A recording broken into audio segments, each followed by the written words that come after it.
Hello and welcome to a Planet Sail OnCourse special from the bottom of the world, New Zealand.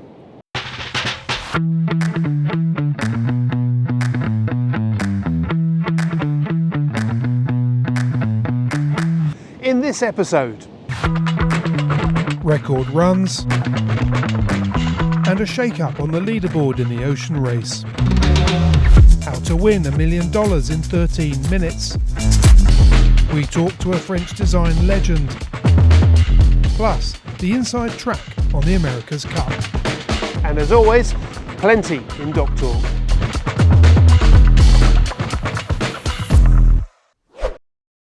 Two years ago, I signed off my America's Cup trip from here, outside the Royal New Zealand Yacht Squadron. The Kiwis had won and a lot was about to change. Once the dust had settled and the hangover subsided, I'd ridden down on the Planet Sail company motorbike to mark the end of an extraordinary cup that took place against the odds in the middle of a pandemic. 2 years later and summer looks rather different here in Auckland. For the last 2 days, New Zealand has been battered by Cyclone Gabrielle, and it's still raging now, which is why I'm not on the trusty Silver Beamer, but I will be. In fact, all it took was for the rain to ease and the wind to drop, and I was straight round to the Kiwi base. I was due to catch up with coach and long-term team member Ray Davies, who said he'd sit me in their AC40 cockpit and talk me through how it works, which is precisely what he did. To watch that, just follow the links in the description or use the QR code here. But before I knocked on the team's front door, I took a moment to remind myself of what the Kiwis have on their plate. It's been pretty full on for the defenders, Emirates Team New Zealand. Training and testing in the AC40 has continued, as has the programme around the LEQ12, the Kiwis' development boat. As we've seen, both boats look very similar, because on the outside they are. But the LEQ12 version has been taken out of the rules that govern this one design class. The reason is to allow the team to test a range of different kit and configurations against a known benchmark. From main sheet systems to foil setups and way more. When it comes to the hardware, the list is very long. The testing also allows the team to validate its design and performance prediction tools. This will be especially important as the new AC75s will be lighter than those used in the last Cup. It's also getting close to crunch time, where teams are going to need to decide on their final design for the AC75 that they'll use in the America's Cup next year. The clock's ticking fast. So with an AC40, an LEQ12 and an AC75 to manage, that's a lot of kit. Emirates Team New Zealand have got a lot on. Plus, they've also got to organise the next America's Cup, remember, up in Barcelona. That's not so easy either. So why have the defenders got so much going on? The simple answer is that although the Kiwis have been a long way ahead for some time, the other teams have caught up. Defending is getting much harder. A good example is the main sheet system. The ability to trim fast and accurately is being learned across the fleet, stripping away one of the Kiwi advantages.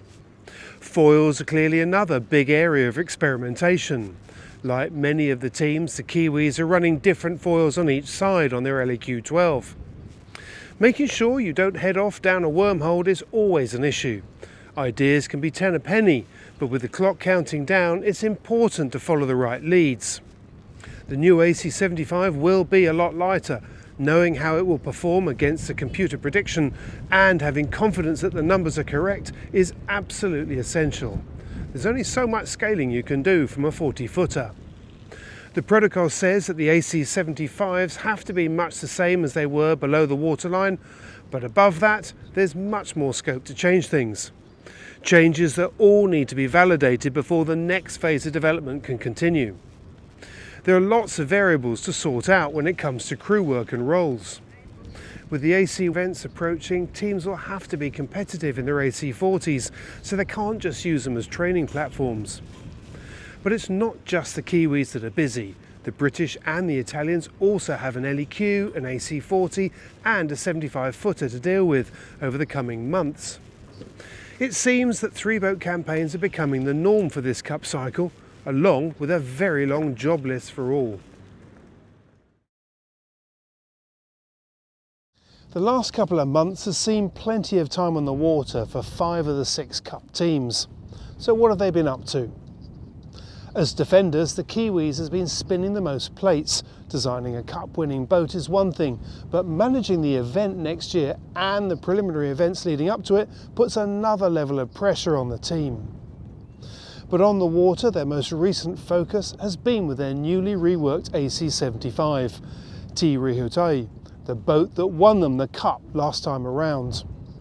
This is the third AC75 to make its way back on the water, following Alinghi in Barcelona and American Magic in Pensacola. So what has changed on the Kiwi machine? The most obvious difference is the provision for cyclaws and bike power instead of the more conventional grinding pedestals. This was outlawed in the last Cup, but it's now allowed, and it seems likely that most teams will go down this route. There are 4 cyclaws in total, 2 on each side. Interestingly, they're positioned in the 2 aftermost pits, much further aft than the pedestals were. This leaves 4 sailors, the same as on an AC40. What's not known is whether the helm will cross the boat, or whether the next generation will see double helms like Rossa last time. As performances and experience in the AC40 and LEQ increases, it seems likely that the double helm option will be favoured. When it comes to the detail, there's likely to have been a great deal of reworking on the structural front below decks, along with all kinds of new systems and controls that we can't see. But what is clear is that the Kiwis have a new jib track for a self-tacking jib. And on the rig, they're no longer using running backstays. So what have they been up to on the water? Since launching the 75, they seem to have been keen to push harder in stronger conditions at the top end, 20 to 25 knots of wind, and have actively sought bigger waves. In doing so, they've been clocking up some serious distances in training. In one day of testing, they notched up 120 nautical miles in under 4 hours of testing.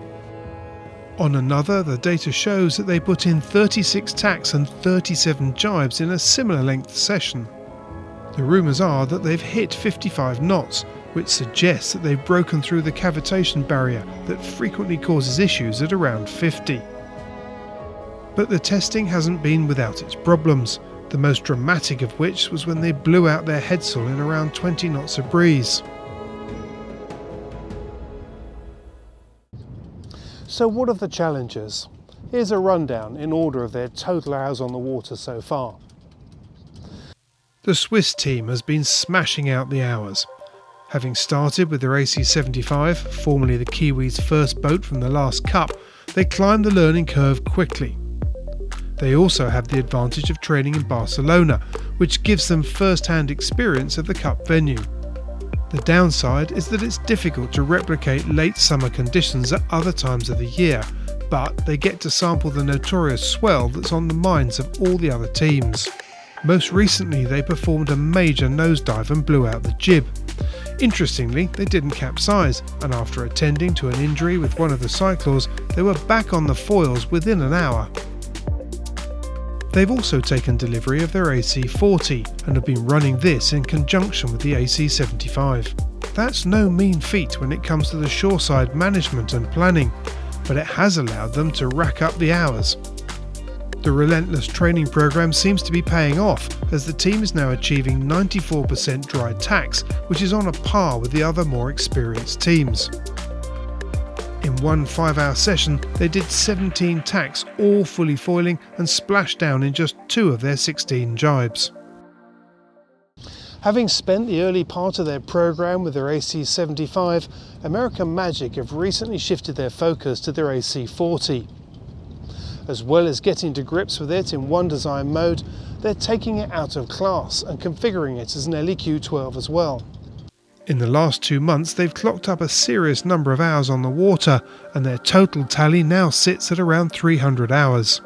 They, like others, have been searching out the bigger sea states, no doubt in preparation for the notorious swell off Barcelona. According to Paul Goodison, they've been getting close to 50 knots in 20 knots of breeze as well. But they've also experienced at least one high-speed nosedive.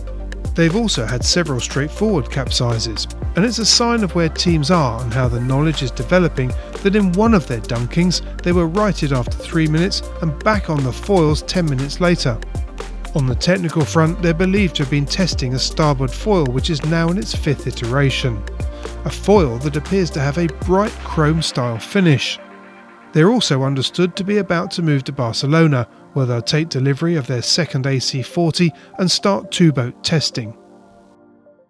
Turning their LEQ12 Turtle caused more problems than I suspect the Brits let on.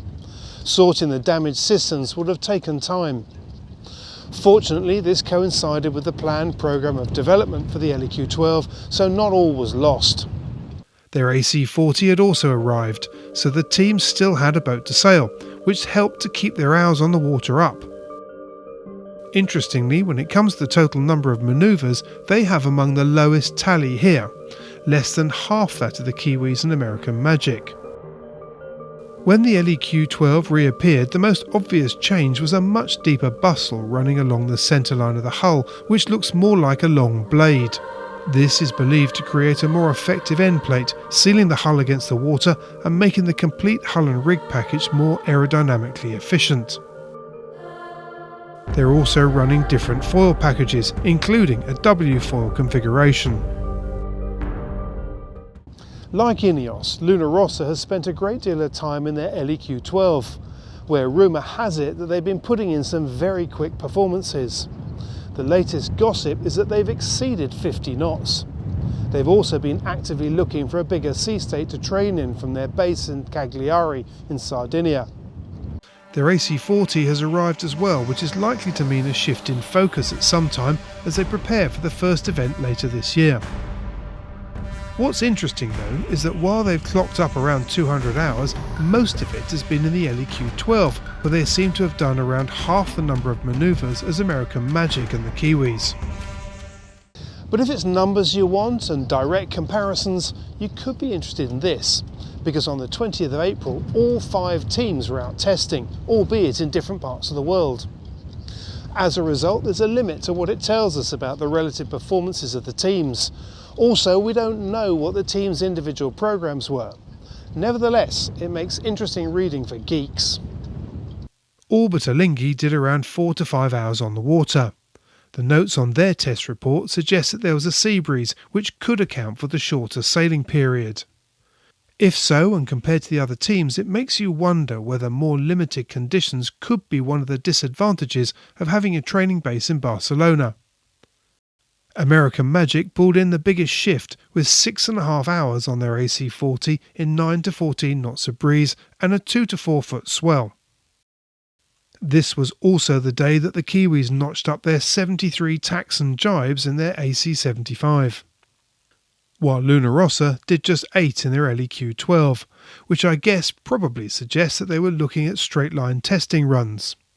The Brits had a solid day out too, in 9 to 11 knots and a flat sea in Palma.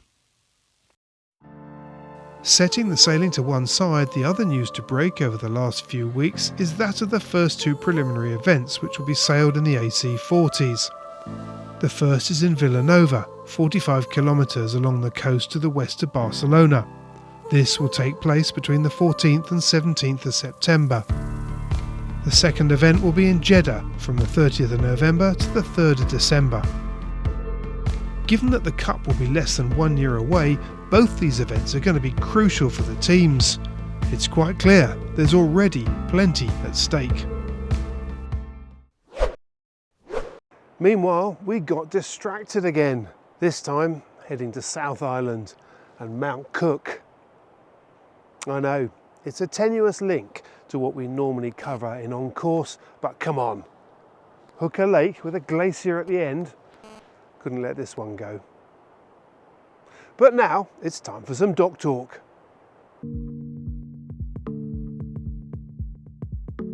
There's been a great deal of attention focused on the new AC40s, and for good reason. This is a foiling one design on an entirely new level. The way in which the new beasts are built by McConaughey boats is impressive too.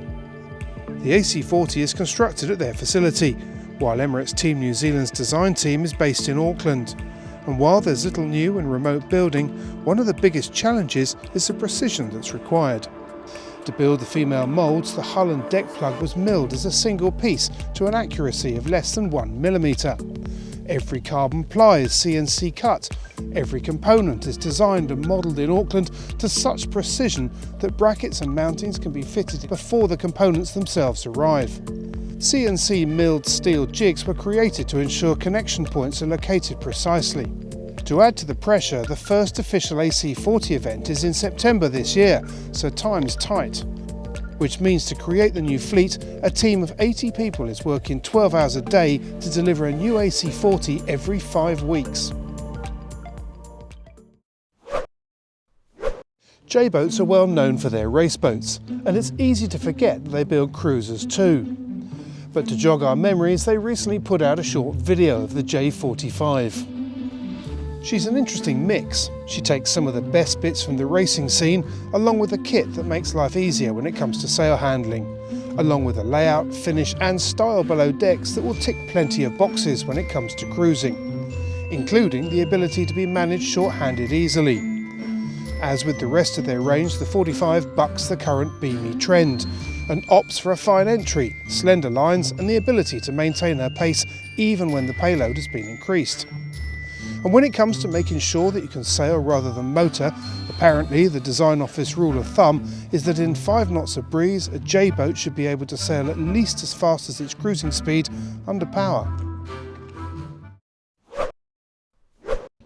The launch of Arcona's new flagship is getting closer, with plans to have her afloat this spring.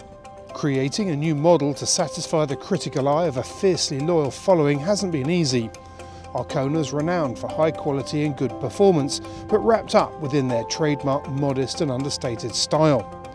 And while the 50 seeks to achieve just that, the company wanted to take some bold steps forward too.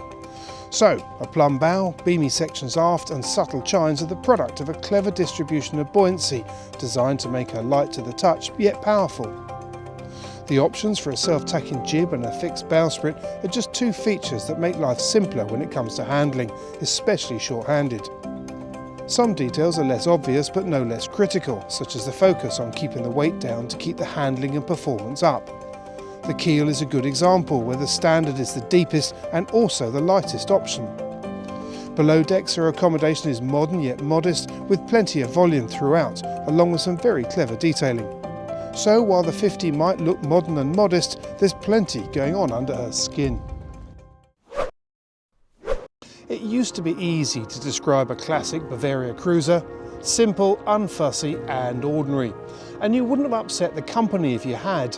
At the time, it's what made them so popular. But that's not how you describe the current range, and the new C46 is another striking example of Bavaria's new direction.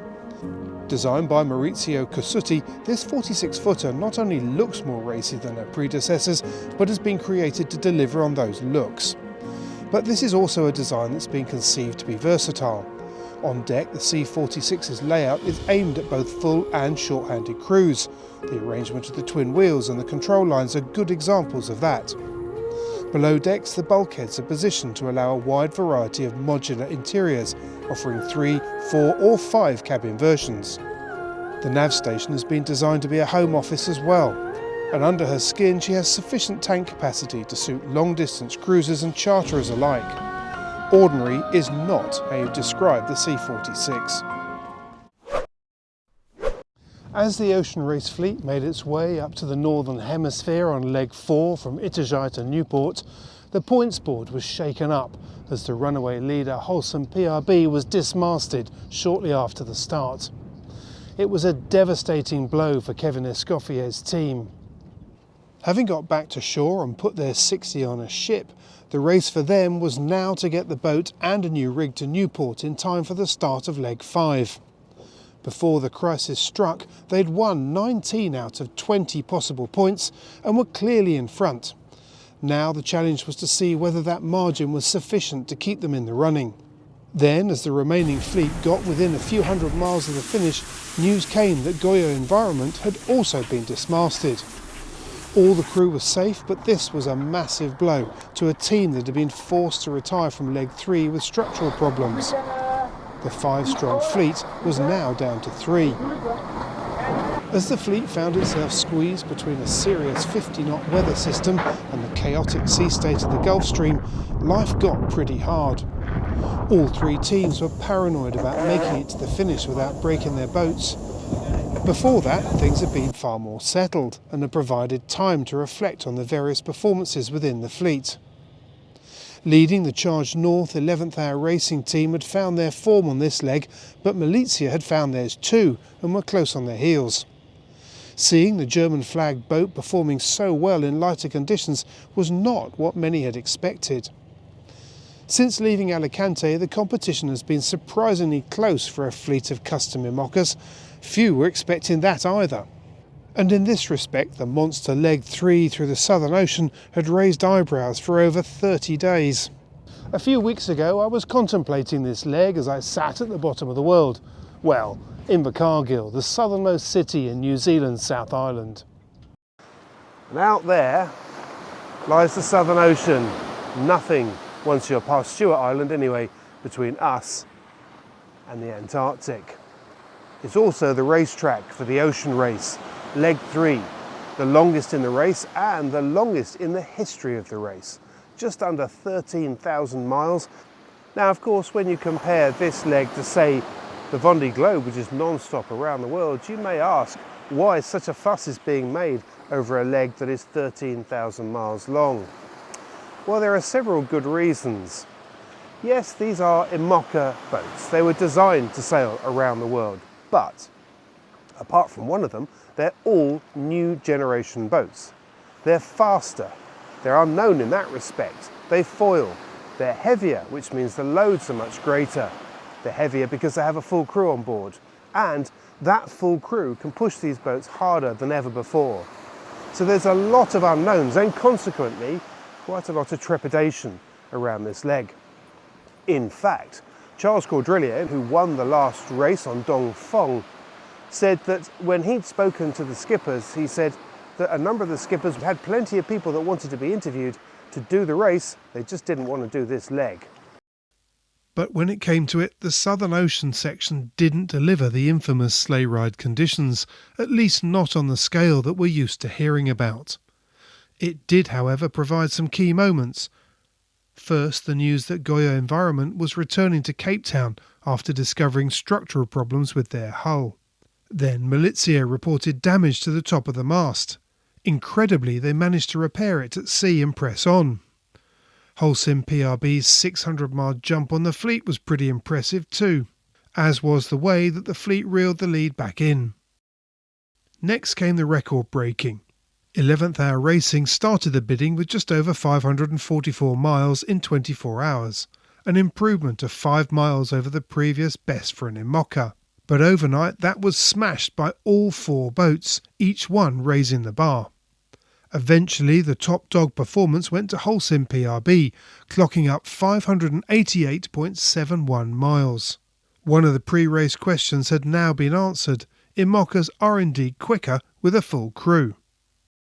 As always, rounding Cape Horn was a milestone for all. Team Malizia were first. It's just here. We just passed the Cape Horn. First place in the Ocean Race, 23. We have 20 miles. We're 20 miles ahead of Holcim. Here on board Malizia Sea Explorer. I'm tremendously proud of the team, all the supporters, the partners. Big thanks to all the fans and followers. And it's just a feeling like Christmas Eve and New Year's Eve in one. Malizia first at Cape Horn! Yay! But then came the biggest battering for the fleet, with 50 knots and steep seas. Aboard Biotherm, all their instruments had gone down, making life seriously difficult for the crew. Then, in the closing stages of the leg, they hit something in the water and broke a foil, forcing them to limp to the finish. 11th hour racing had had their share of problems too, including a torn mainsail, damaged rudders and a crack in the bow. Nevertheless, they managed to finish just ahead of Biotherm, in third. But the leg 3 victory went to Boris Herman's team Malizia, beating PRB to the end of this epic leg. Happy for you guys.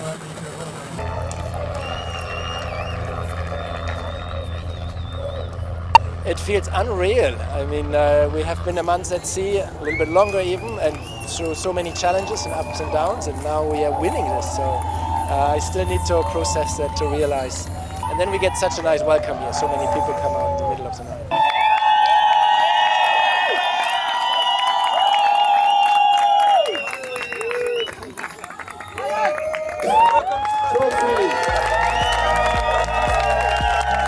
Meanwhile, in leg 4, 11th Hour Racing were both over the moon and relieved at winning this one and arriving victorious in their home port.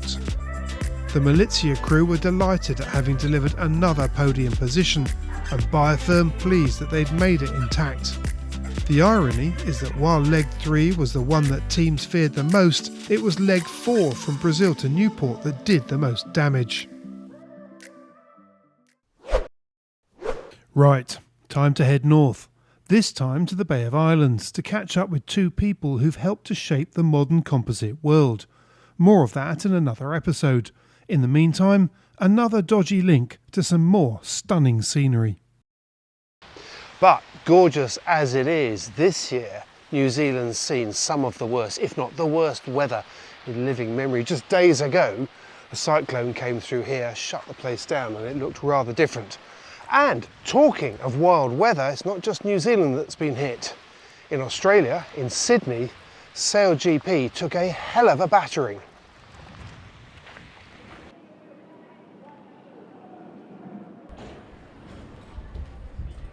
Having completed the racing on the first day, in which the French had won all 3 races, a storm swept across the city and wreaked havoc in the SailGP compound. Miraculously, no one was hurt, but damage was so serious that the second day of racing had to be cancelled. There were also questions as to whether repairs could be made in time to have the full fleet afloat for the final 2 events in Christchurch and San Francisco.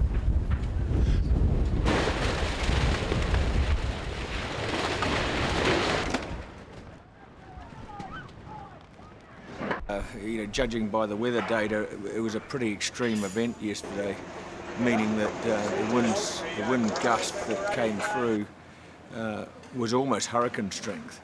So there's a lot of technology and componentry that goes into these wings, and right now the team is assessing how best to get at least the 24 metre and 18 metre configuration back on the water for Christchurch. With the majority of teams. Fortunately, the proximity of the SailGP technical base in Auckland made life easier, given that the next event was in New Zealand. But this was not what Sydney had hoped for.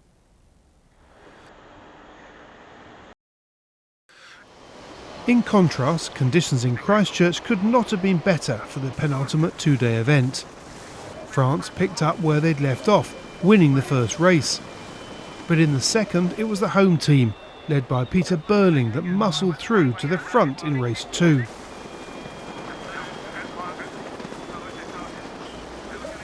And in race 3, it was Canada, led by Kiwi Phil Robertson, that took the bullet. With a different winner in each race so far, it looked as if the racing was wide open. And then came Tom Slingsby and the Australians, who took race 4 and 5 to bag their place in the final. From there, it was a 3-way shootout between New Zealand, Australia and Canada to see the Canadians take the event win. Next stop was the big one, San Francisco, for the final and the $1 million race.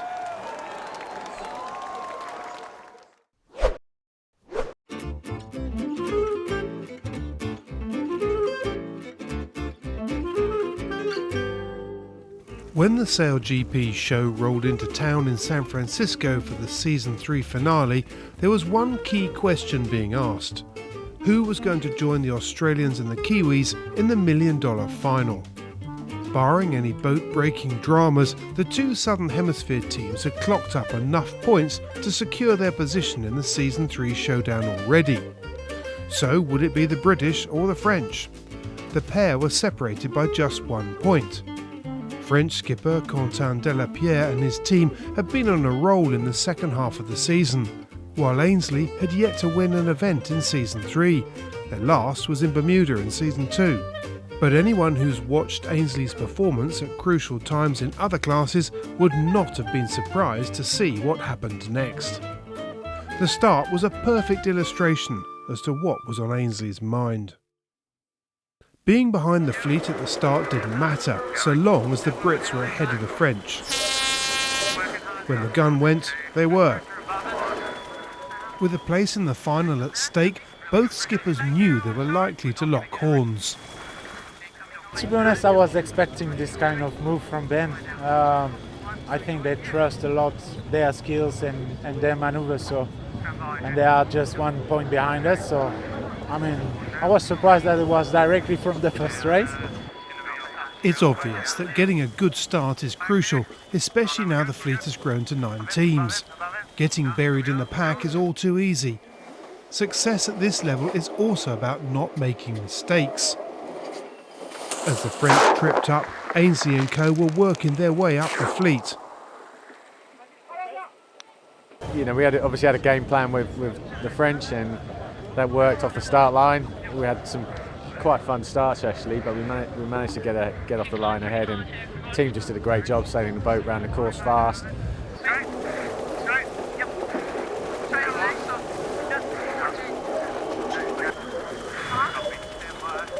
And as the Australians took the first win, the British took second. Slower, but less distance, or you said 3, 2, 1. Perfect start there. Ainsley on board Emirates Great Britain out the middle of the... Both France and Great Britain were bang on the money. Yeah, it was great. We really sort of took it to the French on the starts, the first 2 anyway, and managed to execute really well and get the start we wanted to do.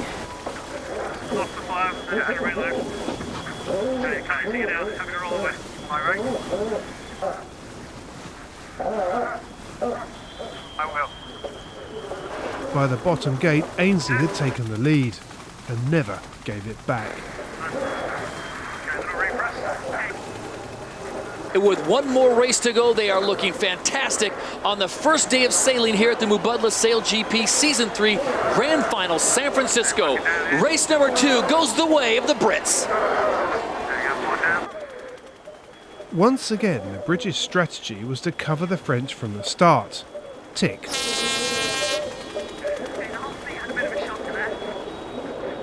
And then to work their way through the fleet. Tick. I guess obviously that was our game plan going into it. We felt like our boat handling generally is quite good, so if we're in a bit of a street fight, then we, more often than not, we should be okay. And we wanted to put a bit of pressure on France, because we've seen if they can get a good start and get away, they can sail the boat really well and they can win races easily. So it felt like the right thing was to try and put some pressure on them, and that's how it worked out.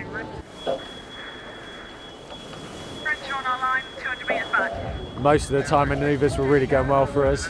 First race, a few sticky ones, but yeah, just really pleased with the way the team came together through a challenging day, and trying to get some more tomorrow and get ourselves into that grand final. That's the plan.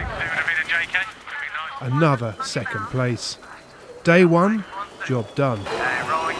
Meanwhile, Tom Slingsby's Australian team was sailing off the front once again.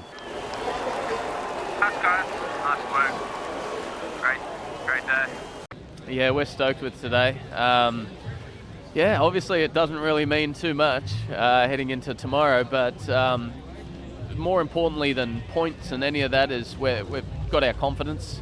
We feel like we're sailing as well as we can, really. And that's important because, a lot of the second half of this year we haven't really sailed that well. We've gotten good results and got seconds and thirds and fourths, but we just haven't really been sailing at our potential, and it feels like we're coming good at the end of the season and a great first day, and we're as confident as we can be heading into a one-off winner-takes-all $1 million race. Yeah, we're excited to get into it. We've kind of done, I suppose, what we needed to for the bigger picture today, but yeah, definitely a little bit disappointed with the results today, but it's something that, as a team we'll go back and review, and it's a good chance to learn and, get ready for the final.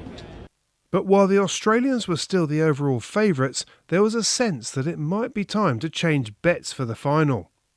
We're up against Peter Burling and Ben Ainslie, arguably a couple of the best sailors of all time. And so for me to sit here and say, oh, if it's shifty, I'm going to kill him, it's not true. It could go any way.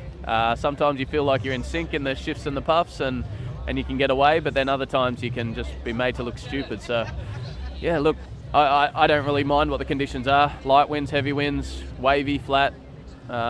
We've just got to focus on ourselves and do our job. Keeping the British noses clean was now the order of the day.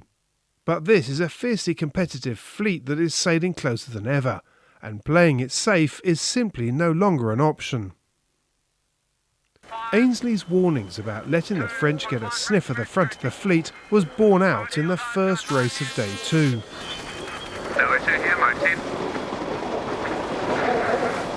The French rounded the first leeward gate in 5th, but well in contention. And on a racecourse that was proving to be quite puffy and tricky, they were sniffing out the best bits. Hey, locking back in here. Pressing. Keep going. Pressing, Julie, get up. Oh, nick that one. Easy, micro. Okay. Where's the mark? Stand by. Getting in phase with the shift saw them climb to 3rd.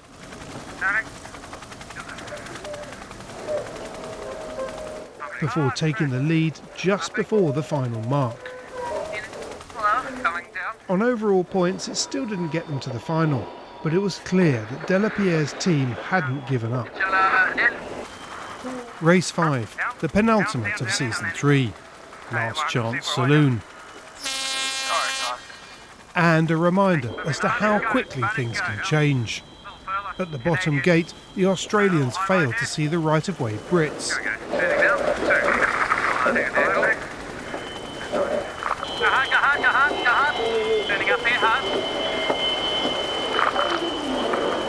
Yet, despite getting a penalty and being stuck in the pack, Slingsby went on to win the race. Rolling up in that more? Yeah, I got him. He's okay, coming down here. Pressing, building. Build. Good gust down to the next one. Top one on your map. Copy, thank you. Yep, down. And my right. I want to get the third. Pass, please. Further back in 5th, the Brits stayed in front of the French to secure their place for the $1 million race. Australia, New Zealand, Great Britain. The 3-boat final was set. There are few people in the racing scene that get to give Ainslie a bloody nose at the start. But with seconds to go, Slingsby did just that. Fair and square, right on the hooter, forcing the Brits as windward boat to keep clear. Point one, racing now.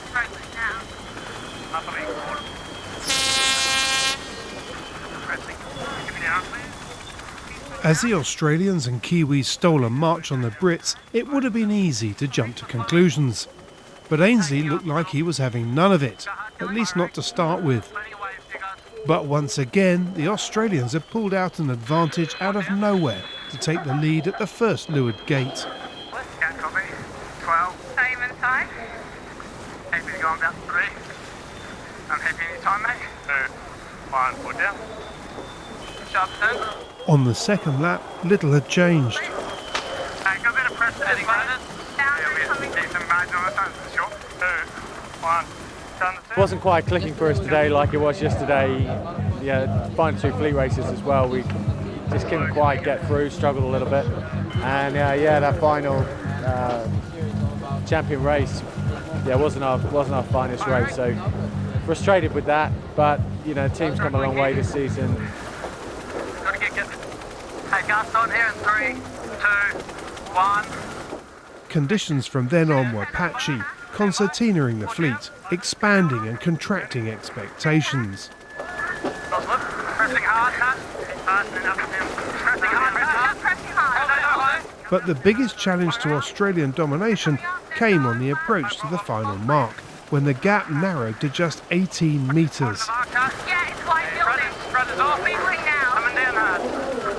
Somehow the Australians pulled it off and took a 3rd consecutive season win. Even they were surprised. So close to the finish, and when we're in that position, but I was thinking, I can't believe you're going to lose it from here, and I can't believe I'm going to choke like this in front of all these people, everyone watching around the world. That actually went through my head. We had such a comfortable lead, and then I decided that I wanted to sort of shut the race down a bit and do extra manoeuvres to make sure they don't get different wind, and in the end they didn't really get different wind, but they were tacking in better positions, and they were able to foil out of the tacks a bit better than we were. We were tacking in less wind, and they just kept gaining, and fortunately we did the tack just enough room in the last move, and were able to hold on to the finish. Yeah, well, as a team, we're obviously gutted to walk away with the second, but I think we can be incredibly proud of the performance we put together. We got a really good start, got so close to getting over the top, and then got pretty unlucky on the shifts up the first speed. It was about the first time that right-hand side at the bottom hadn't worked, but everyone dug deep, keep fighting, and we got ourselves right back in there at the end. So gutted to not be able to be that half a metre or whatever it was further forward to get that overlap on the inside of the end, but you got to hand it to the Aussies. They've been sailing well all weekend. Certainly hats off to Australia to get a three-peat. That's an amazing achievement, so huge congrats to Tommy and his Australian team. Good on them. Good on them indeed. Keeping the upper hand in SailGP, where all your secrets are shared with the fleet, is seriously impressive. Yet the confidence in this team stands out a mile. The change in Slingsby is also very noticeable. A self-declared hothead, he keeps showing that he can deliver under pressure. So while he's the first to say it was a team effort, and of course it was, it does start to make you think about his other job, the America's Cup, and his role with American Magic. He sails alongside his former laser rival Paul Goodison. Both have Olympic gold medals, they come from a similar background, and if what I'm hearing is correct, there's a good buzz in the camp right now, and it's easy to see why. In the meantime, the Australians have pulled off a hat-trick in the most extreme foiling event of them all, against the best in the world. A staggering achievement.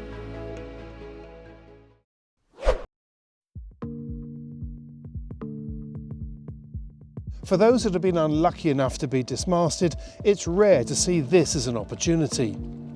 After losing their mast in the Rourke transatlantic race, the crew of Black Pearl approached offshore spars for a replacement.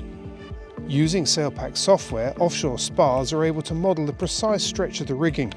This means they can match the mast bend to the sail shape throughout the wind range. The software also allows them to create a sailing tuning guide for specific conditions rather than simply just a static dock setup.